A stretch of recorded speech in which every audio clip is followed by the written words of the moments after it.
Hello everyone. आज की class में हम पढ़ेंगे हॉर्डियोलम। हम दो तरीके के हॉर्डियोलम पढ़ेंगे जिनको दो वर्तम विकारों से कोरिलेट किया गया है। पहला पढ़ेंगे एक्सटर्नल हॉर्डियोलम और दूसरा पढ़ेंगे इंटरनल हॉर्डियोलम। जो एक्सटर्नल हॉर्डियोलम है इसको अंजनामिका से कोरिलेट किया गया है, वर्तमकाई विकार है।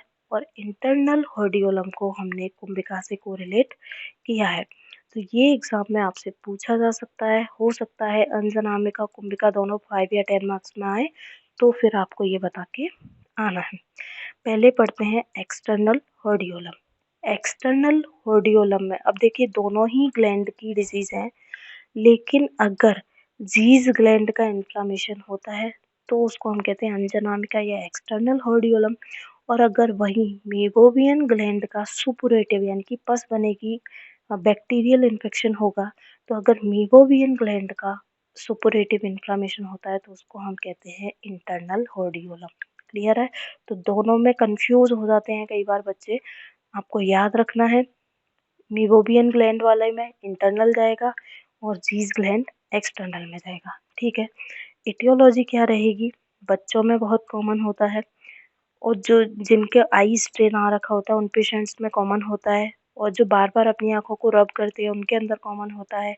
आई लिड या नोज में बार बार फिंगरिंग करते हैं तो इन्फेक्शन जो होता है वो एंटर कर जाता है और ग्लैंड में इन्फ्लामेशन कर सकता है।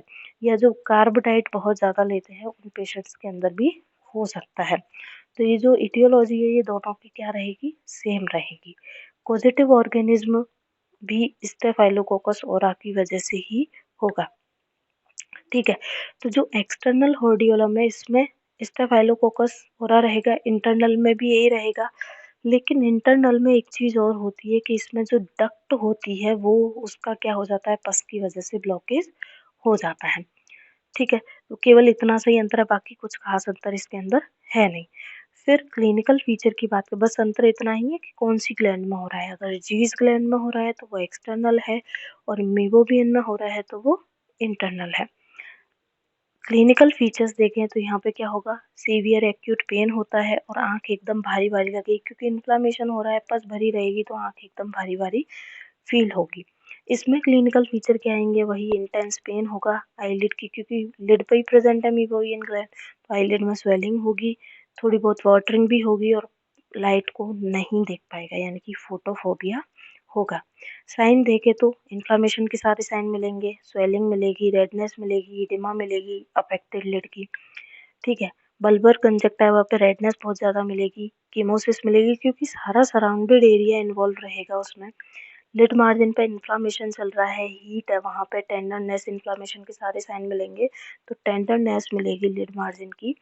पस pointed on the lid margin at the root of cilia, जहाँ पर आई लिड पर जो सीलिया कनेक्टेड है उस एरिया पर पस का फॉर्मेशन होगा। ठीक है। तो ये भी आपको याद रखना है, इन दोनों में भी अंतर है, केवल जो पस पॉइंट है ना वहाँ पे अंतर है। तो जो एक्सटर्नल जो हॉर्डियोलम है उसमें जो पस पॉइंट किधर रहता है, रूट ऑफ सीलिया की तरफ। ठीक है। और यहाँ पे एब्सेस का फॉर्मेशन होगा। तो इसके लिए आप ट्रीटमेंट क्या कराओगे, हॉट कंप्रेस दे सकते हो पेशेंट को, टॉपिकल एंटीबायोटिक्स आई ड्रॉप्स का यूज कर सकते हो, एंटी इन्फ्लामेटरी मेडिसिन ले सकते हो, और जीज ग्लैंड के पास वाले एरिया पे यानी कि टार्सल जो कंजक्टिवा है वहाँ पर आपको वर्टिकल इंसिजन लगा के उस पस को ड्रेन कराना रहेगा। ठीक है। जिससे पस एक्यूमुलेट ना हो पाए। वही देखिए इंटरनल जो हॉर्डियोलम है उसमें क्या साइन आएंगे, the point of maximum tenderness and swelling is the away from lid margin. Lid margin पर स्वेलिंग और टेंडरनेस नहीं मिलेगा, बस वहां नहीं मिलेगी, और यहाँ पे कहाँ मिल रही थी, लिड मार्जिन पे। बस ये एक खास अंतर इन दोनों के अंदर है। बस पॉइंटेड किधर मिलेगी, टार्सल कंजक्टिवा पे, बल्कि यहाँ पे कहाँ मिल रहा था, जहाँ पर वो रूट ऑफ सीलिया था उस जगह। ठीक है। तो ये दोनों बात आपको याद रखने की है, बाकी कुछ याद नहीं रखता हूँ, और एक ही पहली पहली चीज याद रखनी है, बाकी सब सेम है, क्लिनिकल फीचर सेम है, इटियोलॉजी सेम है, सब कुछ सेम है, ट्रीटमेंट भी ऑलमोस्ट सेम है।